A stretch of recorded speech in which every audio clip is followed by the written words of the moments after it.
Баткен облусунда кургагучук менен ооруган адамдардын саны былтыр 337ге жеткен. Мындай маалыматты Салам радиосунда Баткен облустук кургагучук менен күрөшүү борборунун директору Жеңишбек Шарипов билдирди. Анын айтымында кургагучук оорусу менен ооругандар акысыз дарыланат. Ошондой эле дарылануу убактысы мурда 18 ай боло турган болсо, азыркы учурда техниканын жана адистердин жетишкендиги менен дарылануу курсунун убактысы кыскарган. Жеңишбек Шарипов ооруларды дарылоодо көйгөй бар экендигин бизге берген маегинде айтып берген. Баткен областы боюнча кургагучуктан каза тапкандары 15 оорулуу болгон.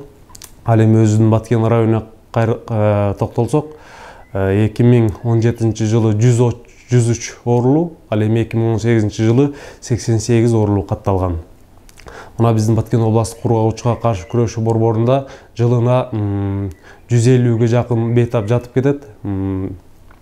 Негизинен биздин Баткен областы кургагучукка каршы күрөшүү борборунда кургагучуктун ачык жана оор түрлөрү дарыланат.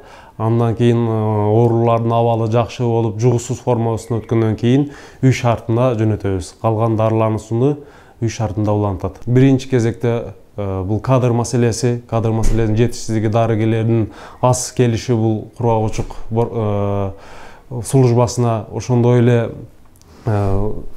немелердин борборлордун эскилиги 77 жылы курулган, ошондой эле рентген аппаратынын жоктугу, себеби азыркы күндө көп жолу кайрылдык медтехниктерге тетиктери жок азыркы күндө.